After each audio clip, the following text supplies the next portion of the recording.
3-0 teams left in the NFC, Green Bay and Dallas. Can you say Ice Bowl? The Cowboys have been a scoring machine. They've rolled up 31 points in Chicago last week against the vaunted Bears defense in the second half. They've scored 116 points so far, the most in football, more than even the 38 Specials, the New England Patriots. Dallas hadn't been 3-0 this century, and they host a stumbling Rams team that's 0-3, a far cry from St. Louis's fast 4-1 start a year ago. Mark Bulger and his ailing ribs can throw, though, and Dallas can give up a big pass or two. To Big D now, and our Ed Werder. Hello, Ed. Good morning, Boomer. Rams quarterback Mark Bulger told me that being 0-3 is more painful than playing today with 2 broken ribs. Bulger told me he'd get a pain-killing injection the doctors told him is the equivalent of taking about 30 Advil.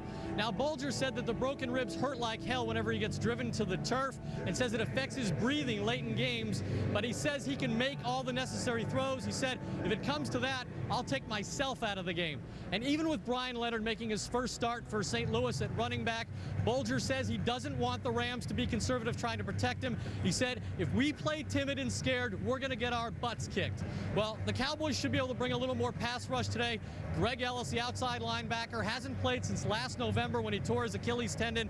He returns to the lineup today primarily as a nickel pass rusher. Terrence Newman will also play as a nickel corner. Now, Tony Romo is among the players who call this a trap game for the Cowboys. They're undefeated, the Rams winless. Jason Witten said that Bill Parcells would have hung mouse traps from the ceiling at Valley Ranch to make sure his players didn't fall into the trap. But he says Wade Phillips has taken a much more direct approach in warning his team not to get a big head. Also, Boomer, Terrell Owens will be wearing a microphone in today's game for NFL Films. Bill Parcells never would have let the player do that. No, things are a little bit different, Ed. We'll hear from you a little bit later in the show. Thank you. Well, we go over to Tommy and to Emmett. The question is, we know that Greg Ellis is going to be a good bungee jumper today from what we just saw. Hey, did Wade inherit or create this success, guys? Boom, Wade inherited the success. Bill Parcells left this Cowboys organization and left Wade Phillips with a Lexus, a brand new Lexus, full of gas. And Jason Garrett got the tires rotated, the oil is changed, and now they're ready to roll. Well, Coach Parcells always talked about shopping for the groceries, and I think he did that. But Wade is cooking this meal, and it smells a little bit different because he's got them happy and confident. In fact, I think they're having the most fun of any team playing football. Welcome in the coach. Most fun of any team playing football. Any new coach, when you take over, you inherit personnel. You create attitude. And that's what they're doing. They got a new attitude. They're having fun playing football. And as long as they do that, good things happen. I hate to tell Coach this, wherever you are, Coach Parcells, a lot of those guys, it just seems like they didn't like you. But I love you. I don't know why. Bill, I love you. Boom, just what we need. T.O. with a microphone on the field. Romo liked him, though. Romo liked Coach. And Coach will have a word with you tomorrow night because we know where he is then, Tom.